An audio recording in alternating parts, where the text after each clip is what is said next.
Nigeria first, and it is just us down here that, are pushing that agenda. It's going to be a big struggle. Do you think Nigerian firms, Nigerian organizations should start looking at getting their staff involved in this market, or buying to keep for their staff? Within this side, let's also learn citizen diplomacy. See something. This is SOUQ Business Landscape.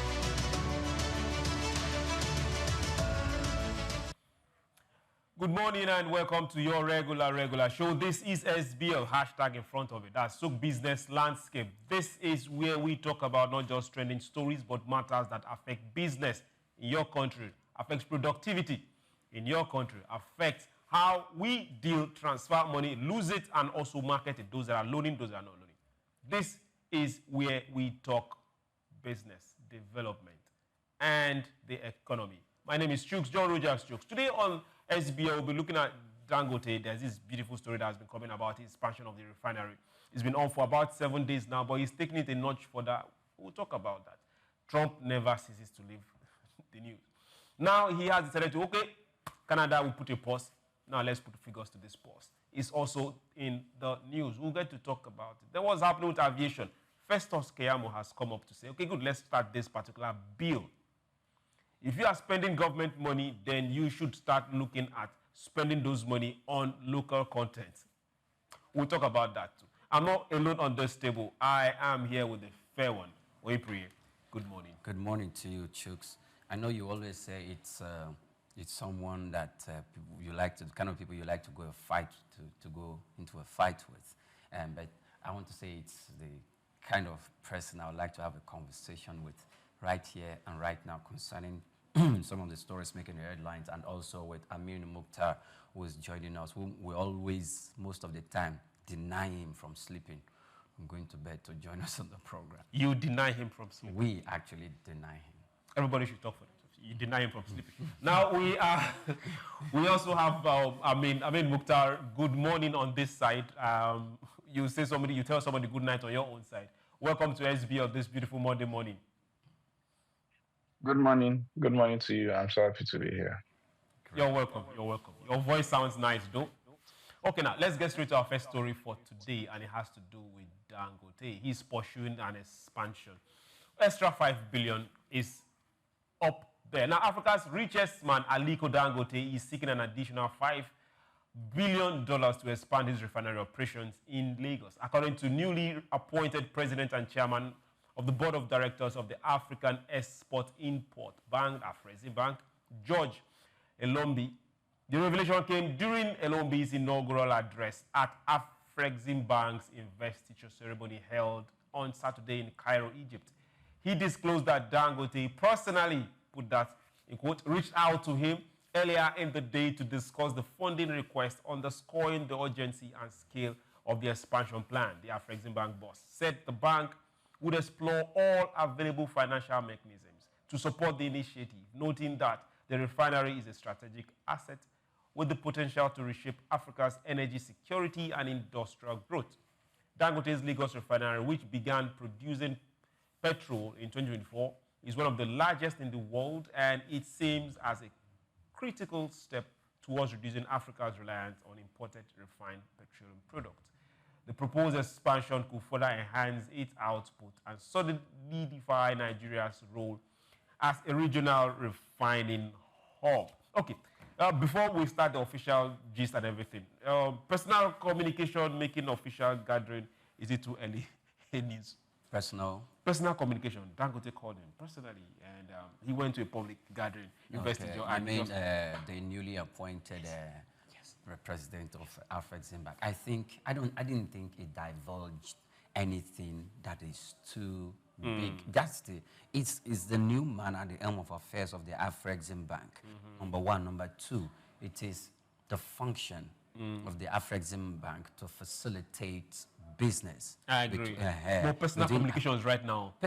No, that communication is personal. However, it is directed to the smooth functioning business operations of of Dangote Refinery's expansion.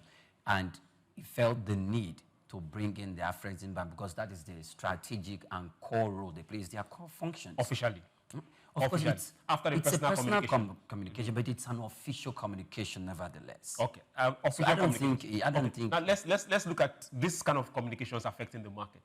If Dangote were to be quoted right now, which And it's going to be is quoted most going to be likely next year. because yes. If Dangote were to be quoted right now, those particular personal communications is enough to swing and move the market up, down very fast. Even if without it being quoted right now, it's still going to move European markets that are in the oil sector up, down. It's going to take them down actually. Well, it depends on how you see it. It's going to take Who is them buying, down. who is selling. Okay, now let's Mukhtar, welcome. Let's now look at, do we see Dangote's infrastructure, we as a people, Africans, Nigerians, majorly Nigerians, are we seeing that particular infrastructure as a national asset that we need to protect? Are we seeing it enough as a national asset that we need to protect? I think so. I think we've seen that because earlier on when we started having fights from the petroleum marketers and from other unions and sister unions, when they come forth, we saw the disposition of the government. First of all, what did we do? We took the route of getting this product for for naira, not crude for naira. crude for naira. So I think that disposition says it, that we are considering or looking at it from the national perspective, that look, it is a critical national asset.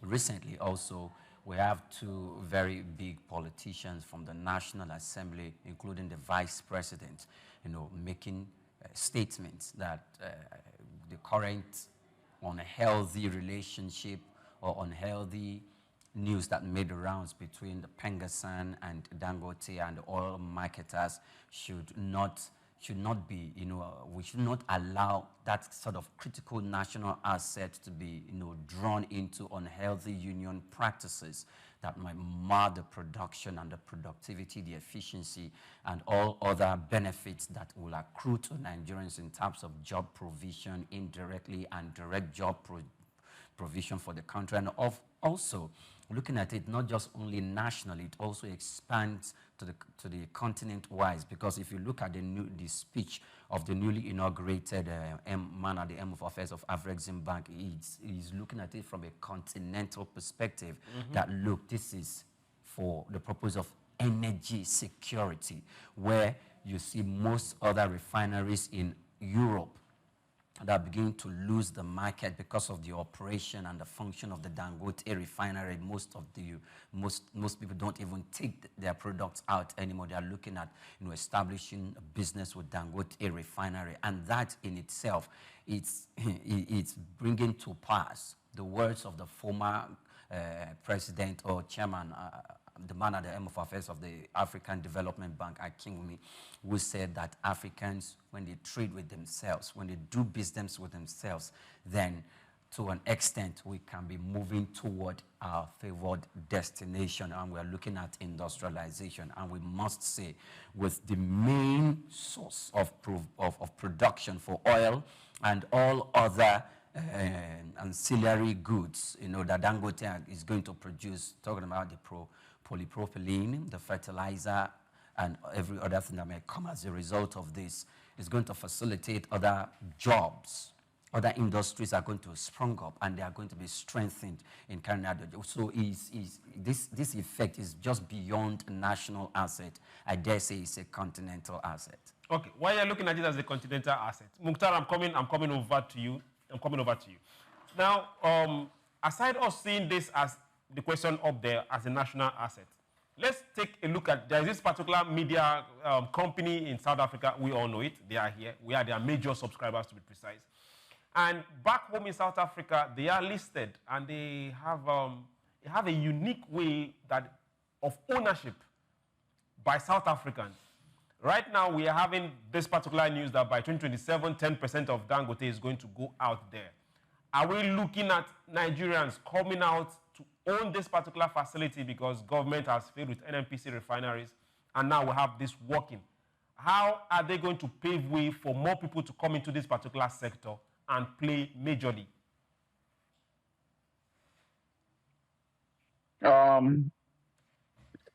Dangote Refinery is here.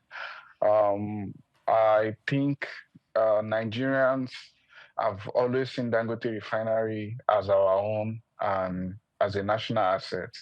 But past few months, Dangote has come under several attacks about monopoly, and it has, kind of like make Nigerians see it. Few Nigerians see it differently, as somebody that is giving us a Greek gift. That okay, if he finally eliminates all the competitions in the market, he might not be favorable to us. But any way we want to look at it, is still a national asset. We can already feel its impact in our FX, because our, FX spending on energy has reduced drastically.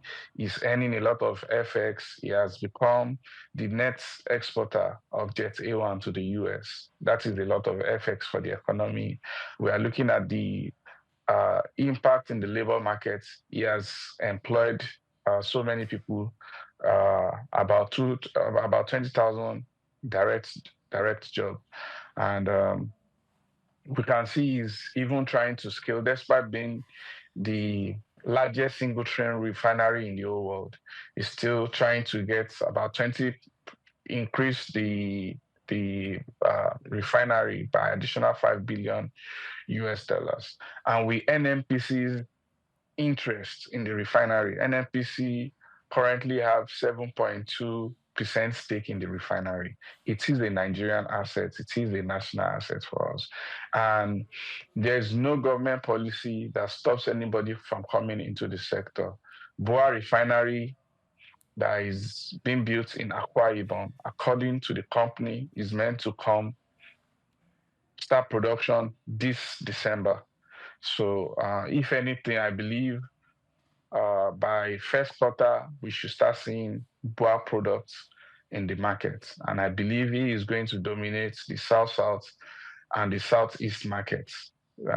If the location of the refinery is anything to go by.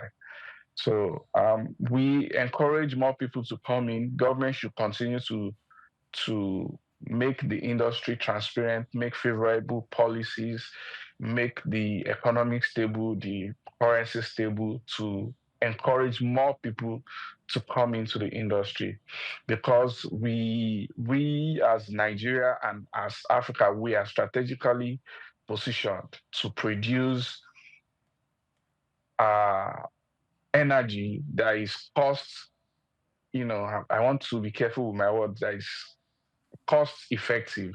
Why do I say that? We have the crude, and then the labor here is affordable compared to Europe and America. We know our minimum wage in Nigeria, for example, and we know the national minimum wage in Europe and America. So if we look at 20,000 labor in a refinery, we can do a quick mathematics and see what's the labor wage, the disparity in the labor wage of a Nigerian refinery and a European refinery. So I feel like this is something that we can take advantage of to corner the global market in terms of finished petroleum products, cheaper finished petroleum product, and we can use that to close the gap of our unemployment. So if we have 10 or 20 refineries with average of 20,000 employment, that is so many normal direct jobs, not talking about their dependents and indirect jobs that we can bring in. So, and experts have also said that we can get up to 30 sub-industries from direct petroleum product like petroleum baby jelly, engine oils, transfusion oil, so many other products, industrial chemicals can come in, and they are going to be employing a lot of people. So I just want to encourage government and Nigerians to continue to support Dangote and other local players, and make sure that the sector allow other people to thrive, so as to avoid the monopoly that everybody is talking about. So everybody win. Okay, now talking about this monopoly of, in quote, now we say free market, we say liberalization, we call it deregulation. We can give it any name that suits us. But the question we still need to ask ourselves, over the years, we've depended seriously on importation. And even in the last 1 year, we've still had a lot of CBN having to scratch and dole out well over billions of dollars for people to still import refined petroleum products. Now we are looking at what exactly are we paying in return for this particular FX that is hard earned, but now we have to now spend it on product that we can readily, if we pinch ourselves, produce here. How can we start getting these two parties to collaborate and reduce importation and get those importing to finance or commit their funds into a local refinery? Okay. First of all, one thing, some of the benefits that the Dangote refinery, has come to do, not only does it, assert the continent of Africa as a private-led initiative in terms of development towards industrialization. Petrochemicals, refined product, fertilizer corporations, you name it. But one thing we must do is this. In order for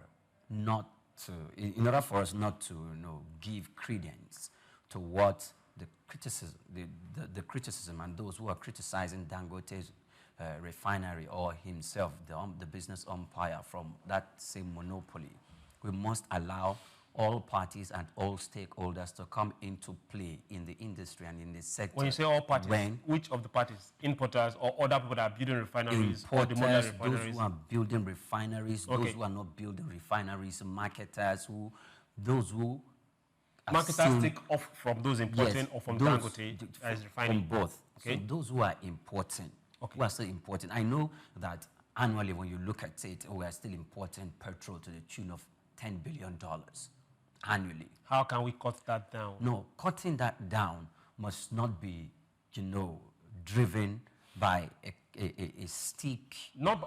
Must not be, I'm coming, just most of them source their FX from the CBN. Yes. Good. Yes. And that puts a lot of pressure on us as a people. Yes. Good. So how can we start reducing that pressure on CBN? Reducing that pressure is only to allow local investment in the same industry to pick up. How can we fast track that? We cannot actually. It is not a decision that the government can say, oh, this is what we want to do. Are you saying that the government should stop giving forex to those who are importing? No. We have a large market. Dangote alone cannot completely cover that market. I'm sorry. Okay. So if we are coming in, if BUA is coming in, and according to Amin, and is trying to take over the south and the southeastern market, that is excellent. That is good. What about the north? What about the north central? What about the southwestern part of the country? So if we have those who are still importing, we have Dangote is not only servicing the local and domestic Nigerian industry or market, he's also taking over Africa, and he's also going to some part of Europe with regards to the specificity of the product that is required there that he is producing. So if we tend to want to beat down other investors because we feel they increase or their activities or their business activities some sort of put a pressure on the Naira, I want to let you know that even Dangote's area of play, bring some sort of balance of payment for the country. Okay, while we are looking at that balance of payment, we're not trying to get anybody off the market, off their business. All we are asking is good. Over the years, before the advent of Dangote Refinery, everyone was depending on importation. Yes. Now that even before we started leaning that side, we had subsidy that was also fleecing the country. Yes. Tea-free, to be precise. Now subsidy is gone. Importation is still there. How can we cut down on importation? Remember, we also had a part of them that were importing blending in Malta. It's not like 4 or 10 years ago. It's just like a few months ago. So how can we say, okay, good and fine, guys, if we are giving you 10 billion, next year we are giving you 2 billion. We can give you that 10 billion to look for how you can come together and start a refinery, even if it's not Nigeria. There is Angola. Start it in Malta. We don't have a problem. Fine. But let's look at building this particular sector are making more money for us instead of spending efforts outside. But we have to look at the body language of investors. And if we're looking at the body language of investors, we must not, hoodwink or pressure investors to focus on a specific area of investment. If we are going to do that, we have to do that by also extending the liberty for them to take their initiative to do what they want, given what exactly they are looking at to also make returns. They're looking at most especially because if you tell them we're going to do this, we are not going to give, we're looking at $10 billion forex that we've been advancing to you, and we are going to take it down to $5 billion. What if if that strengthens the monopolistic tendencies of the biggest stakeholder, the biggest player in that industry, to the extent that they are completely subsumed under the economic prowess and under the economic umpire of that accusation that they have leveled against him as a monopolist. So the thing is, by the time we begin to raise local investors who have seen, Bua has seen Dangote, they are emulating that. Let's see other people, other investors are going to look at Bua and its way, how it's contending, not only with Dangote, how it is supplying and, giving them, focusing on the market of the southeast and the southern part of the country. Let's begin to see that other investors are going to come up. I'm going to focus on the different regional part of the country in order to satisfy that market. And why they are satisfying that market? Because they equally want to get foreign earnings. They are equally, Dangote will not be the only one satisfying or exporting to other countries, whether in Europe or in the continent of Africa, which is going to be fetching dollars and pounds. And that in itself is good for the Nigerian naira. So we should allow it. Before Dangote came in, how many percent? If we're talking about cutting down on importation, how many percent? Now Dangote is in. Can we boastfully say we have cut down about 40% of our imports of premium motor spirit and other goods that comes with it? Well, maybe or maybe not. I'm looking at the numbers. That's where transparency comes to play. Great. I'm looking at the numbers. I'm looking at the numbers. So let's just say Buan is now completely up now. The percentage that will be cutting down will grow. So if another investor comes in, the same percentage will grow. So little by little, we are completely phasing out the importation of this product that will cost, that always put pressure on the naira, because when we start putting it side by side, are we facing it off, unattractive? Yeah? Are we facing it off, or we are gradually making it unattractive? I think we are facing it off. Okay. We are not making it attractive. Making it unattractive. Because if we are making it, if we are making import attractive. Unattractive. Okay. The aim is to make import unattractive. Mm-hmm. So if we are making import attractive, I don't think the marketers will be crying. Okay. Mukhtar, let's get to you on this particular one we need to argue about. You talked about we saving on FX, but if we don't take drastic moves, this particular thing is going to continue because it's a Nigerian trend. We had NNPC refineries that were not working for more than 20 years, yet money kept going in there. Nobody, as we speak right now, has been jailed, or an administration has been jailed. How can we look forward to saying with time we'll make importing unattractive? Okay. You see, the importation window that is still open is a Trojan horse, and is the reason why we are buying, I dare say, is the reason why we are buying Dangote's for that price.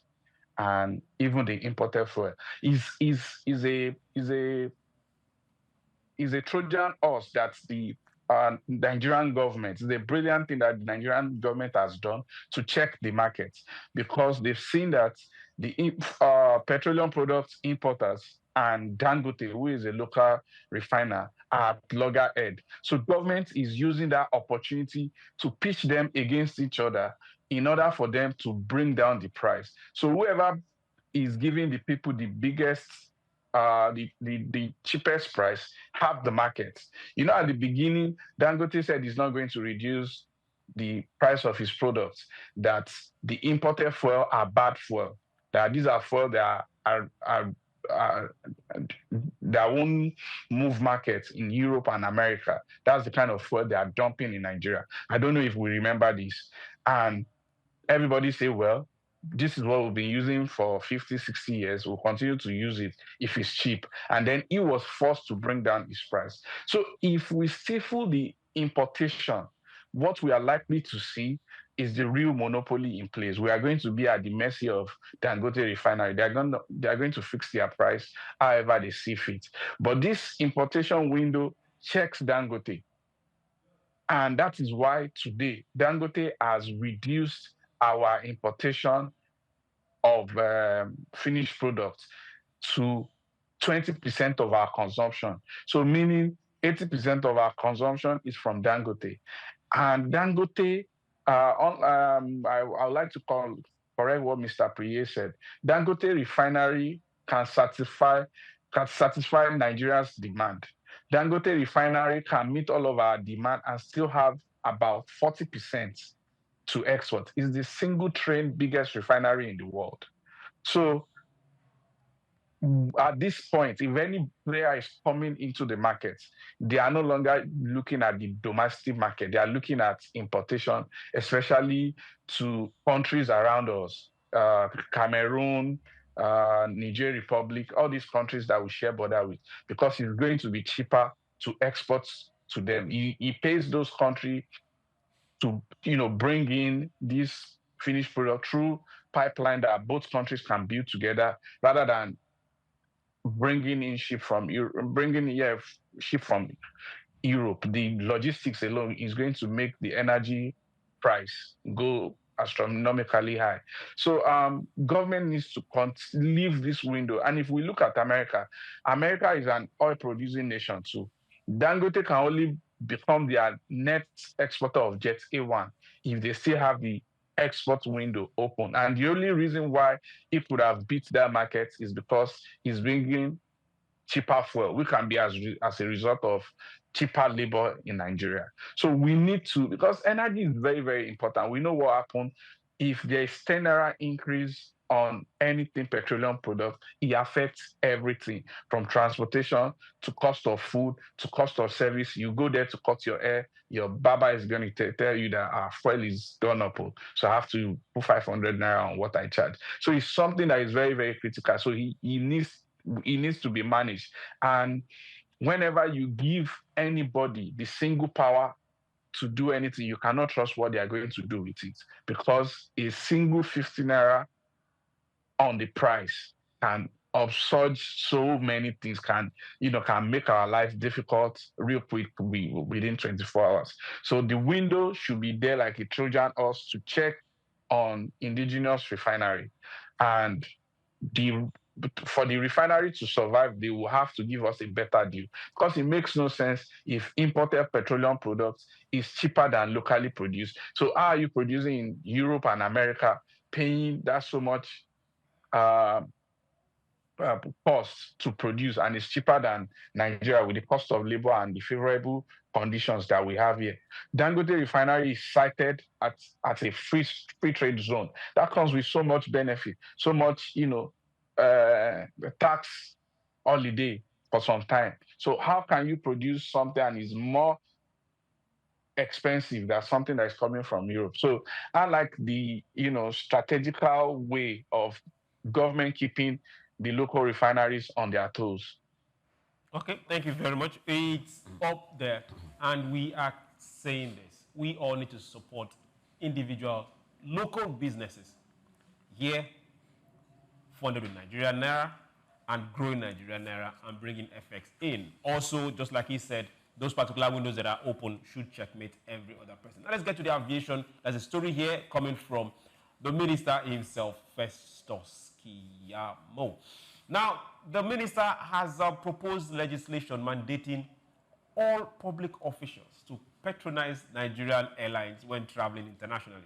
The move, he said, is aimed at strengthening the nation's aviation sector and supporting local carriers in expanding their global reach. Speaking at the Stakeholders Forum in Abuja, Keyamo argued that local airlines should be given preference for official international travels as a matter of national interest and economic strategy.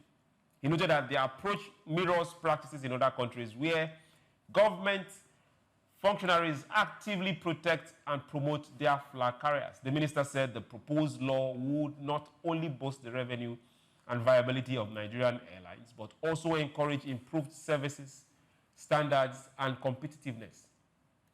He added that the Aviation Ministry would work with the National Assembly to advance the proposal into a bill. This is where we are as we speak. Now, Priye, we talk about prudence, we talk about cutting down on government spending. We'll look at what are the key priorities in this particular. Why should we still see government functionaries spending government money on international companies while we have Nigerian companies that can offer same service? Why? You know, first of all, Festus Keyamo, senior advocate of Nigeria, our former human rights activist, you know, jumping into the governing class, and to a large extent, we can see that his policies, since its inception and into government, managing different portfolios, and now the Ministry of Aviation and Aerospace and Technology, our aviation, is up, and he has upped the ante to the level where any other person that is going to jump into that place, you know, needs to perform at that par or higher. He doesn't have to go down. Now, this is brilliant. What are the targets? You know, strengthen local carriers, boost revenue base, and foster national pride through policy-backed support. In America, there's a Fly American Act, including France, in the aviation industry, in the aviation sector. So, yes, now we do not have a Nigerian carrier, right? Nigeria-owned carrier. Nigeria-owned carrier. Yeah, but we have Nigerian flagships. We have Nigerian flagships. So, if a Nigerian-owned carrier was in place, it would have been an express law. That doesn't matter. We have Nigerian flagships. We have Nigerian flag No, carriers. I know. I'm just trying to paint a picture here. If we have Nigerian personal-owned carrier, there would have been an express law. Do they have the US-owned carrier? I'm coming. So we would have, there would be a law expressly stated that for all logistical movement within and outside the country to conduct a government business, this is what you must use the Nigerian old carrier. Let's just say we have the Nigerian Airways. That's what you are going to use. An alternative would be Nigerian domestic carriers. Or that's be the next alternative. But and there is that is what Keyamo is proposing. That's yes. the bill he's proposing. Yes. So do you need to be told? That is the question in the first place. Do you need to be told? Do you need to be told as a government official? Spending our money. Spending the Nigerian money, and you're using a foreign airline for, is it called ESTA code or what is it called? You're using the foreign airline. For that, why would you do that? So there are some things that we don't need to be told, that you just have to do it. And in an instance where you are not doing it, and the minister is coming up with this, because what the minister is saying that we look forward to making this a bill. I can't wait for the bill. And the policy that the president has mooted in this administration, that, you know, buy Nigerian first or add 30% before export, all those things, I think it should be, you know, itemized and put out as a law, and we need to stamp it for the operations and in public officials carrying out their responsibility to use these means. Because if we cannot do that, then it is hitting deep into the coffers of the government. And in this, if we are operating at the disadvantage and not at the advantage. So since the Festus Keyamo is coming up with this initiative, I think it will be right for us to toe this line. Okay. It will be right for us. Why we toe this line? Mukhtar, let me come to you. We are looking at Nigerian officials spending Nigerian money, my money, your money, flying Nigerian flagships. And he said, okay, we're going to get a bill to make sure that is what we do. Is this bill in the right course? It goes without saying. It goes without saying. I don't think it's something that should be legislated, but this is something that every patriotic Nigerian should should do. And if you are drawing your salary from the purse of the government, if your life is being funded and paid for by the tax dollar, I mean tax naira from Nigerians, you should spend their money on companies that provide jobs for them. It goes without saying.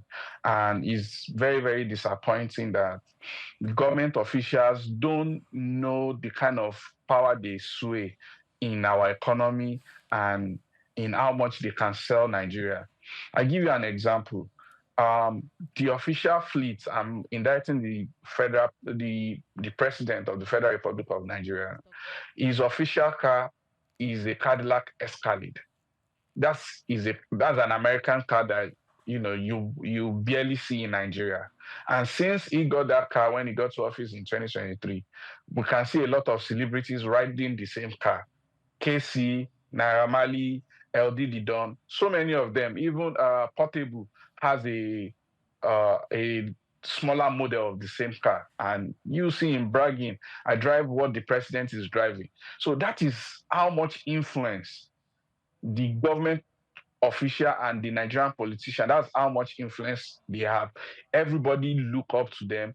People want to live the kind of life that they live. So if you start patronizing our local airlines, our local produced automobile, is going to help the industry. And when this industry grows, what is going to happen? They are going to be able to employ more people.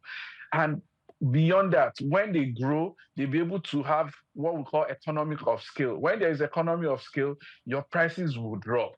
Because when you are now producing larger or you're operating on a larger scale, your cost is going to drop. And when your costs drop, what is going to happen? Prices of things are going to come down.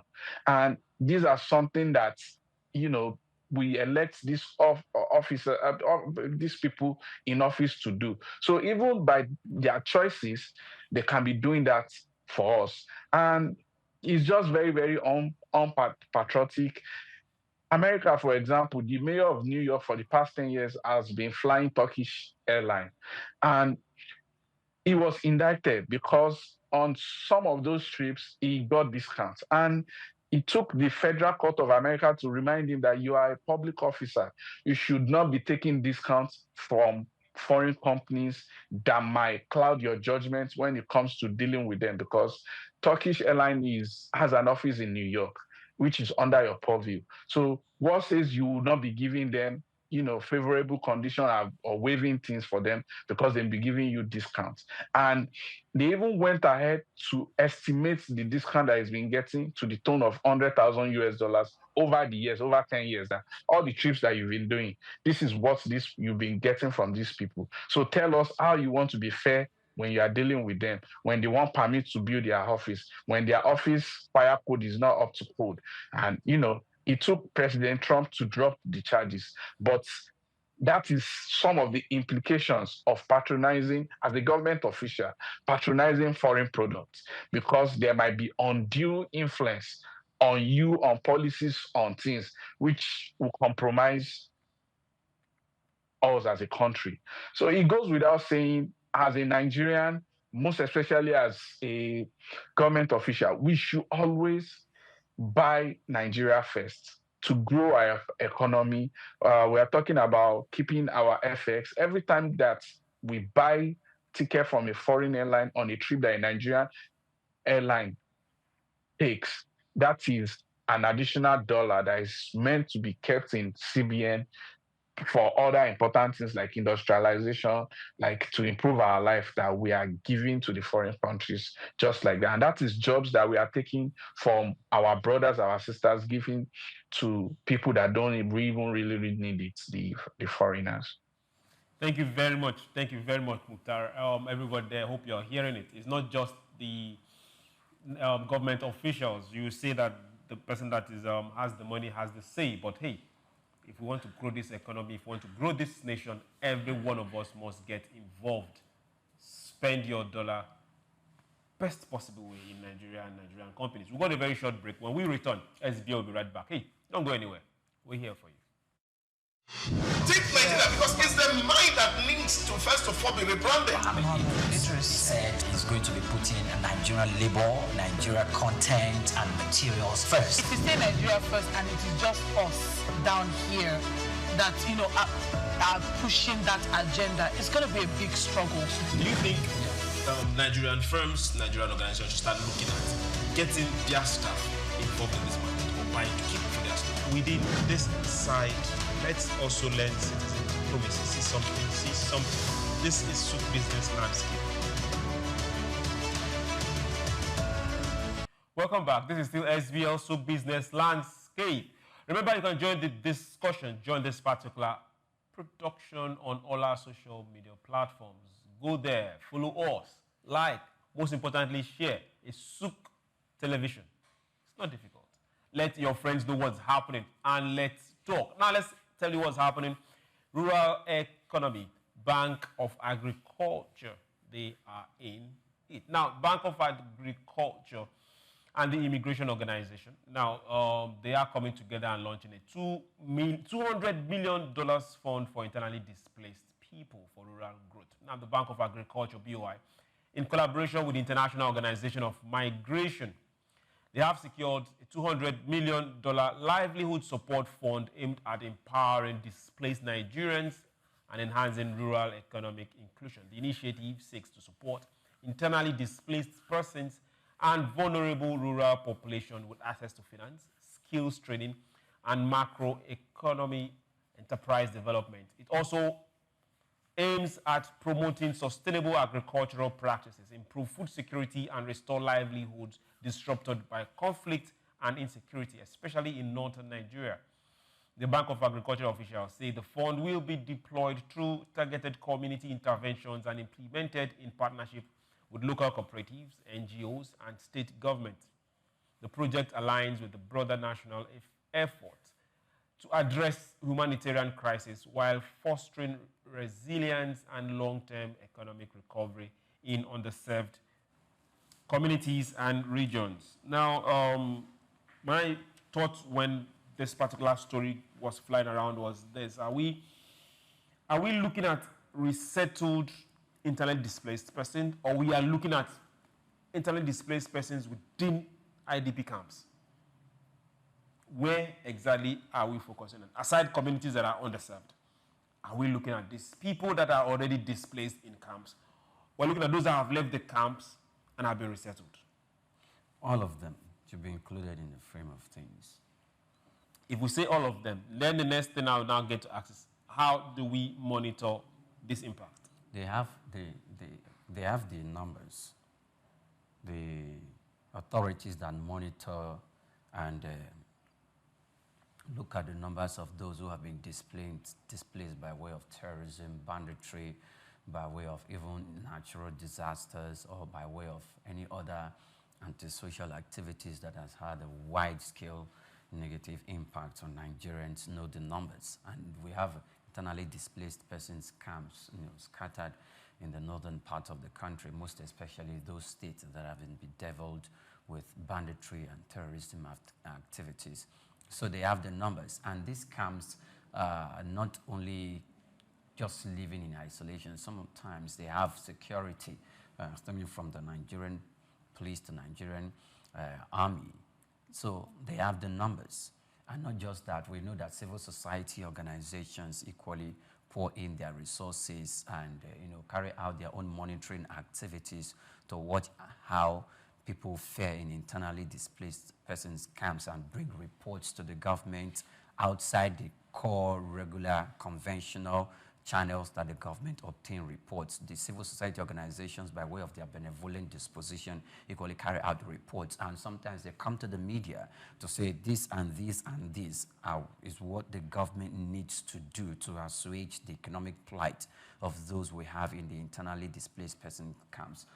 My concern is that these monies should get to their hands, because what we are exactly doing is that we are moving away from a humanitarian aid by just giving them what they need to survive to, making them bring some sort of productive inclusivity To the persons. to the persons. Now we are putting a name to the money. Yes, That we're supposed to be entrepreneurial putting names to the money. Yes, Okay. entrepreneurial for them to engage. Most of these persons, excuse me, most of these people, before these activities of banditry, or before they were displaced from their ancestral lands or from their lands, some of them used to own houses, used to own businesses within this environment. They own landed properties and non-landed properties. They own businesses. Some of them were employers of labor.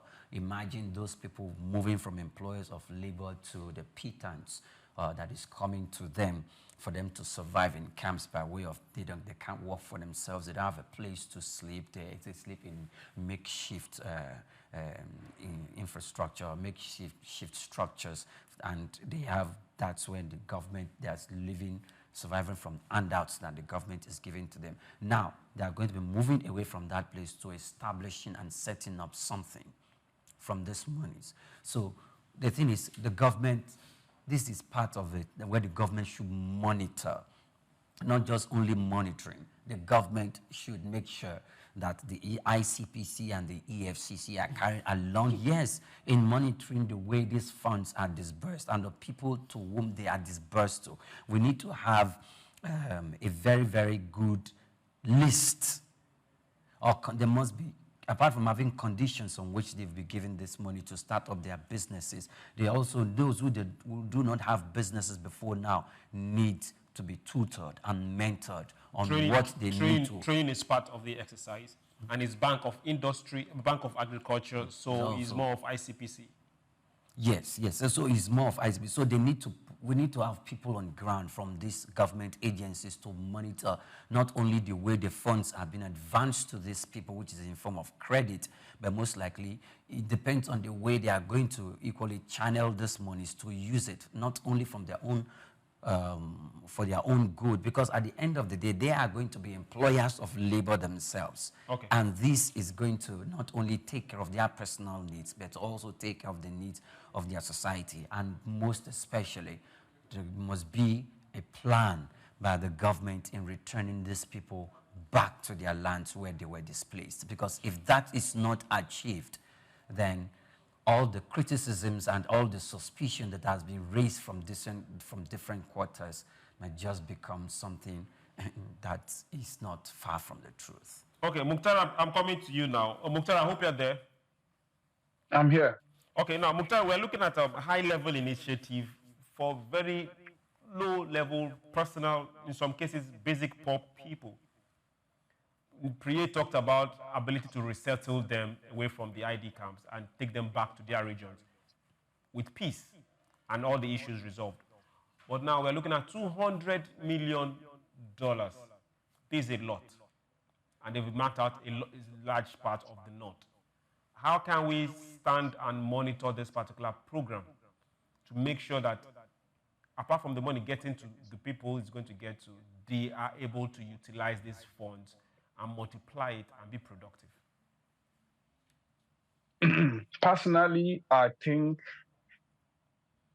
at least half of that money should be invested in security, because 80% of our ID camps are victims of insecurity.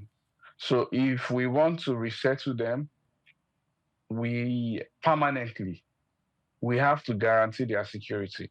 So I would like to say, we've been talking about community policing and security at the local level. So I feel like 50% or more of that money should be invested in security on that local level, at the grassroots for them. These rural people, they don't want too much from life. They just want peace, be able to go to their farm, be able to go to their markets, and have access to primary health care and what have you. And the number of displaced people that we have to 200 million is not a lot if you look at it from, if you divide it per head. So if you want to distribute this money and give to each person, it's not going to go a long way.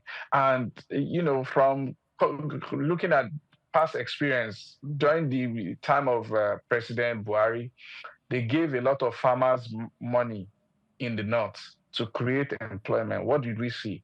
They went on to use the money to marry wives. By the time that the government wants to prosecute, they have 22,000, over 22 farmers culpable. Where's the deal that we are going to put 22,000 people?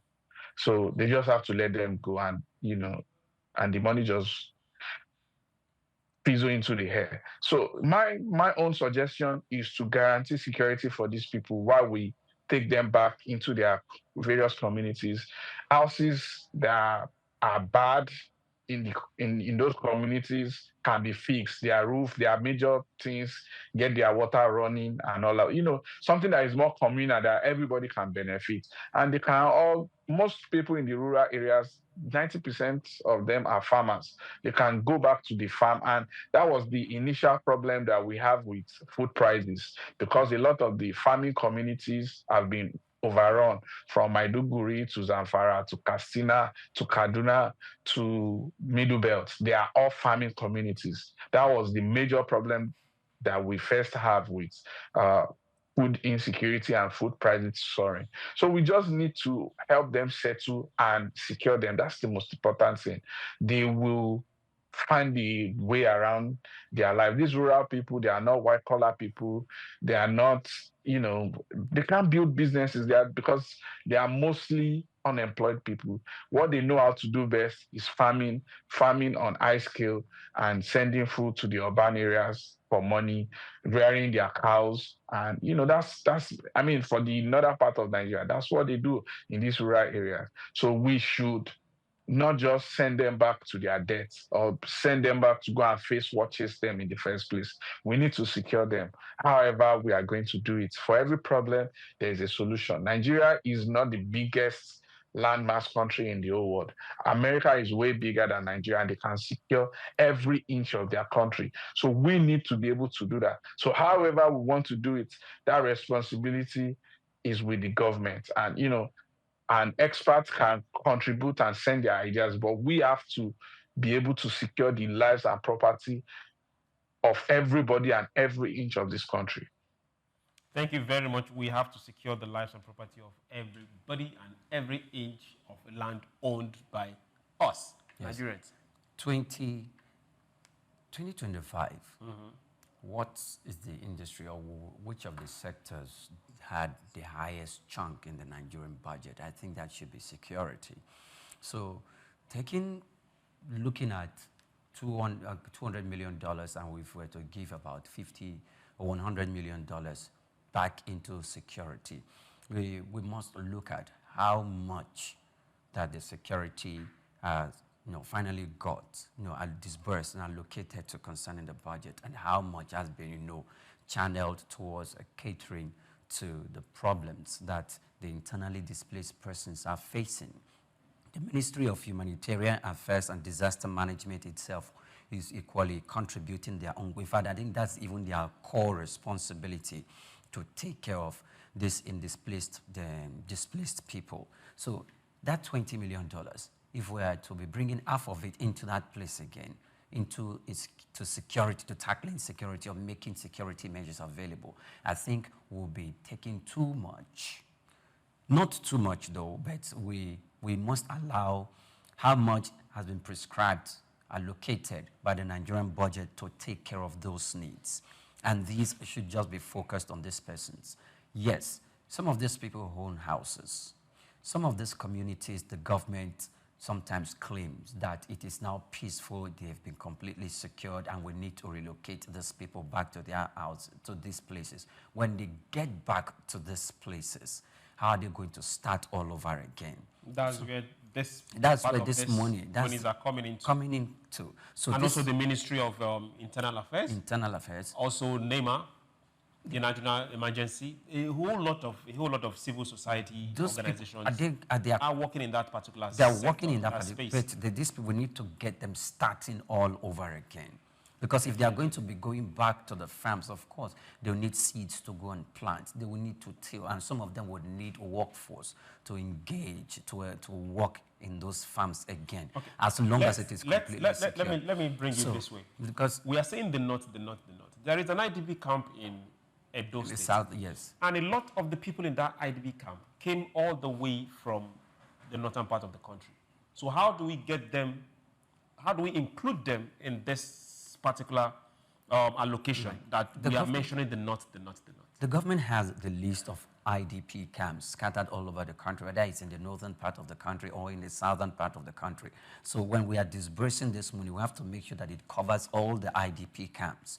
That's number one. Number two, if you're looking at security, and for us to tackle some of the security, the former Chief of Defense Staff, I think that's General Christopher Musa, I heard him speaking about security, and it said, look, the security needs of Nigeria is very, very humongous. Financially, it's huge. It's not something that we can completely Is that an excuse? No, it's not an excuse. In other words, what he's trying to say is that the monies are not enough. Because when you hear that the government has allocated a larger chunk of the budget to security, to the ministry, they say, oh, you're having lots of money.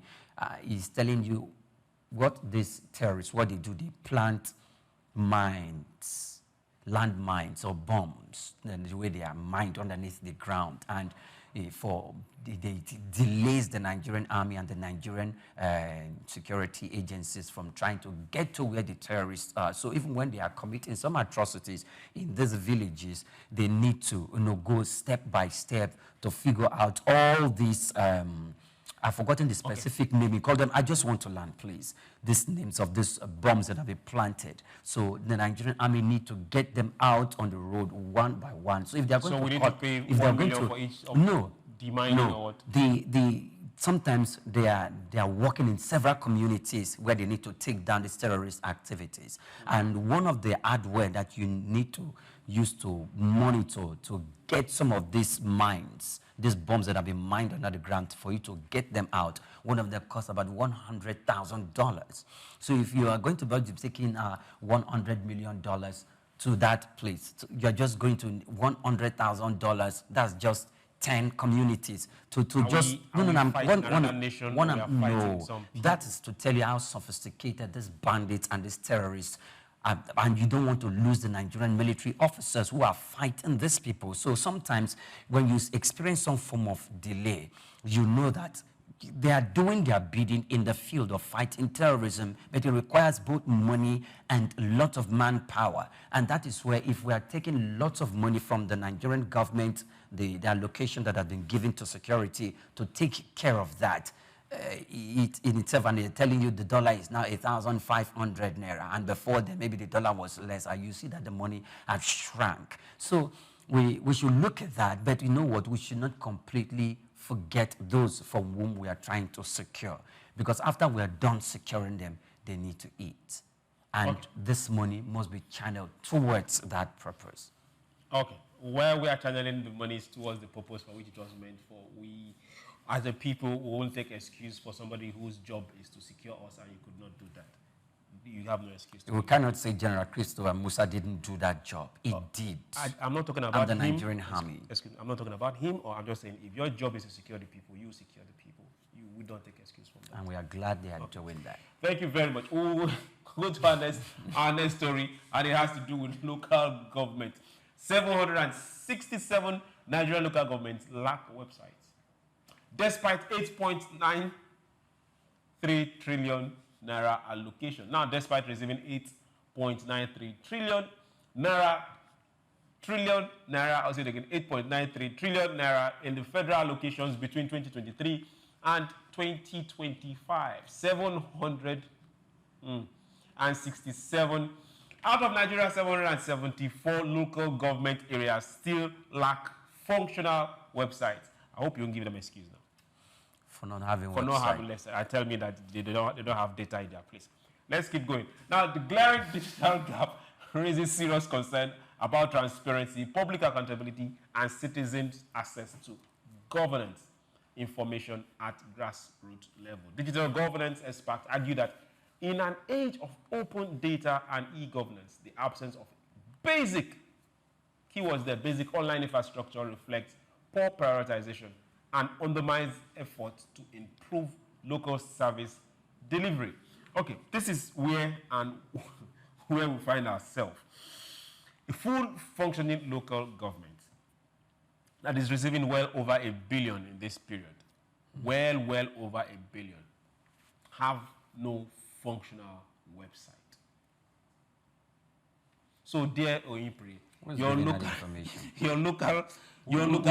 Who said about 767 local governments in Nigeria does not have websites?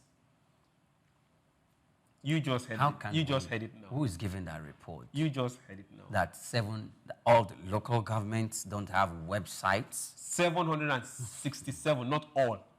So out of 767, just 740 have functional. There are two different ways of having the page. I had to do a fast one when I read it, and I went straight to that. My local government, lo and behold, we are also victims. So yes. So this is where we find ourselves. People that don't place priority on service delivery. Okay. We have no excuse. So we have no excuse, and I'm not going to try to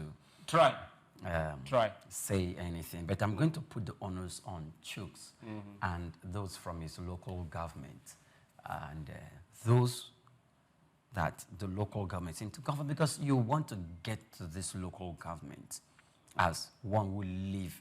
Sometimes, if not for anything, just to go and check out the level of competence, the capacity, whether it's in the local government. I don't want to mention the Local Government Service Commission because we could be thinking if they actually exist or not, but I'm sure they exist. They do. If these are the people that employ those who work in local government. And besides, local government, they have all the manpower year in, year out. If they do not have, sometimes youth corpers go for service and they work in this local government. These are young people who have the knowledge to do in things like that. So if they do not have, how are they going to, upgrade the level of, to know the number of companies that are within the local government, that are doing business in the local government, who pay tax to the federal government, but there are some specific tax that they are supposed to pay to local government. Non-state actors take care of that. Non-state actors. So are they going to know those companies? And for those in Lagos, the Agberos take care of that. Are they going to know the number of companies that actually pay? And how are they going to give? Obviously, that's the reason why we don't get reports coming from. They know, but it's the reporting of it that is the issue, because they know when we report, then we have to be accountable. So I'm looking at this from an accountability point of view. You don't want to put out the information that of the local government out there because you don't want to be accountable. No, but the thing is, Chooks, in e-governance, I would not say e-governance is relevant, somewhat a new thing. I wouldn't say it is new, because we see even the states, some of the ministries, department, and agencies, some of them don't even have websites. And when they do, they keep it moribund for a long time. It's dysfunctional. It doesn't even work. Not now. They do. Not now. In states. No, in states.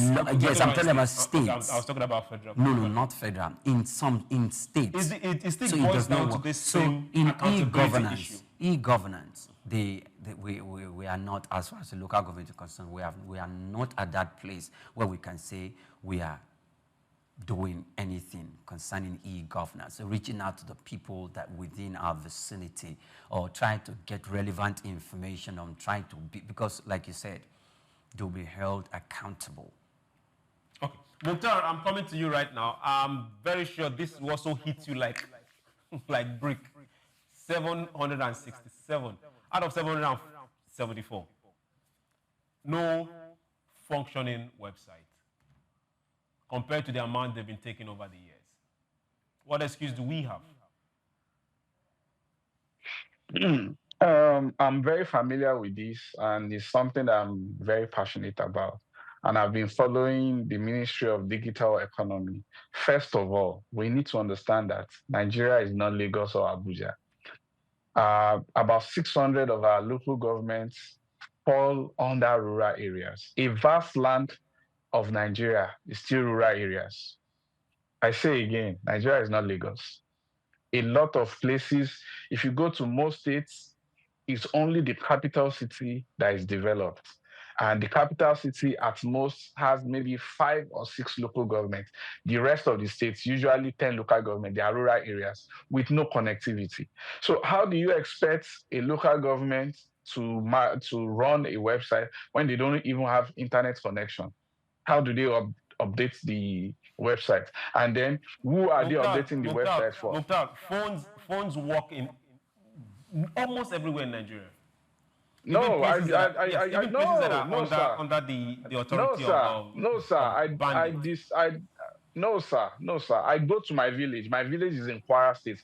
Kwara State is the 10th biggest economy in Nigeria.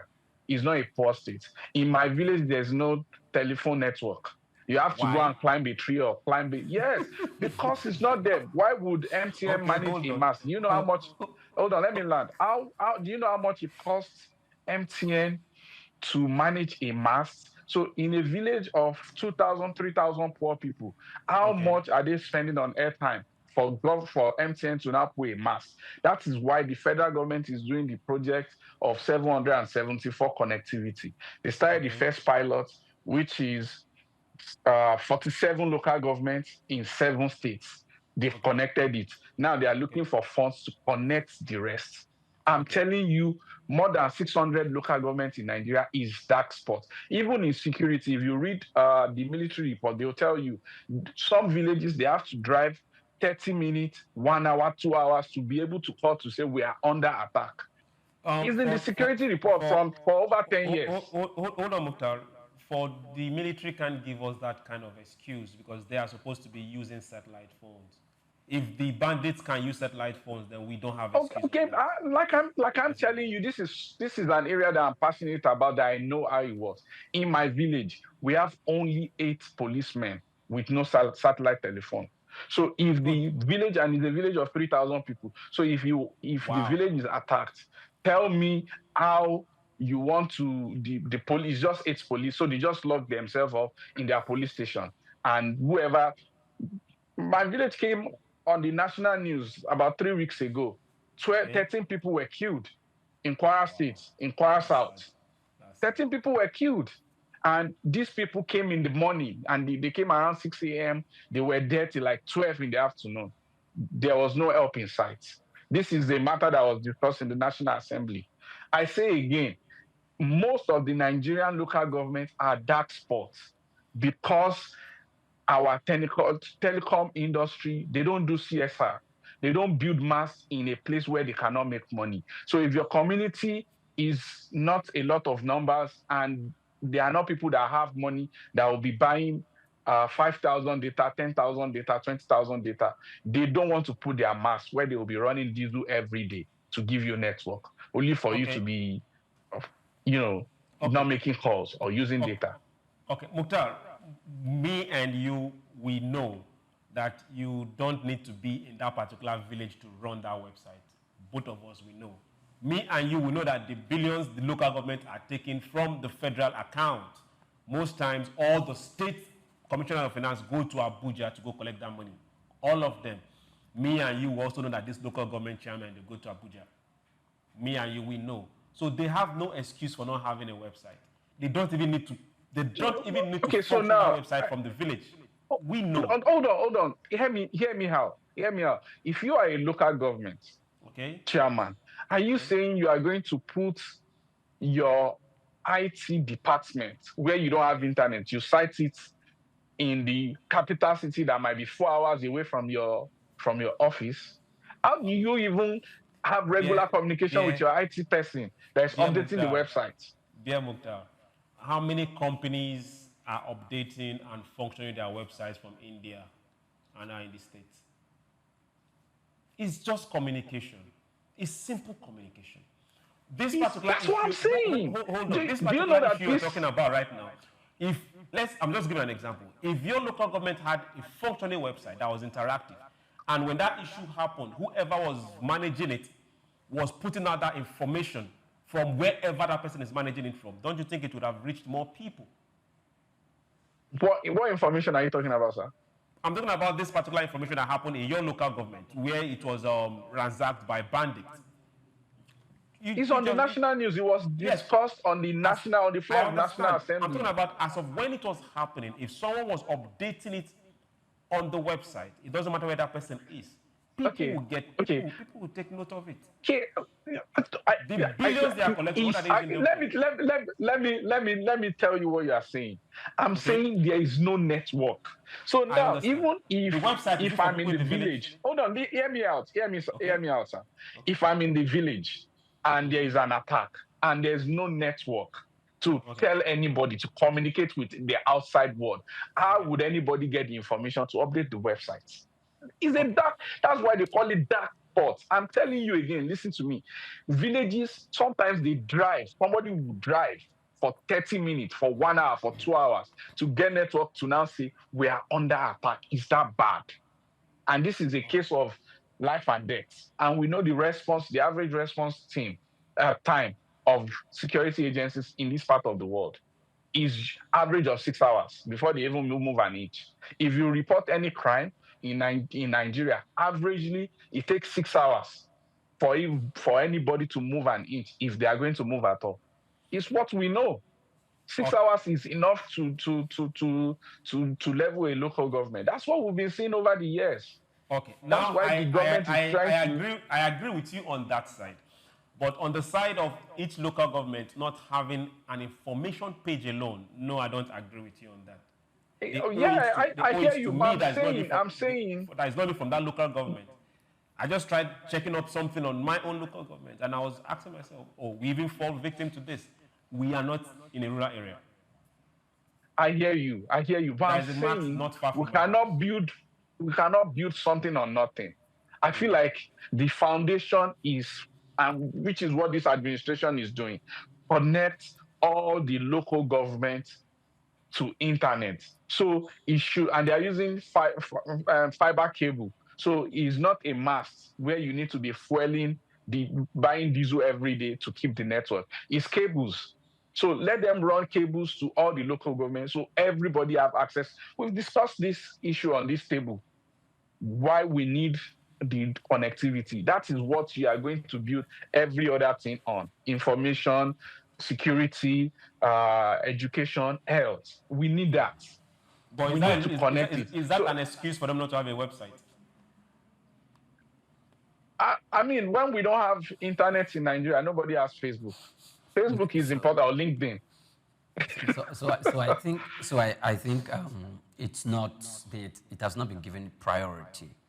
Most local government have not have a second thought concerning this and the advantages that present itself just for having a website, and even if it can be remotely operated somewhere else, even if they don't have network there, and also to create this public awareness among the people who are living in their local government that, look, this is a site, it exists, you can pass information through this medium to this specific local government, and it's something that will be taken care of. Now we're talking about the 774, where the government is trying to leave a fiber optic cable.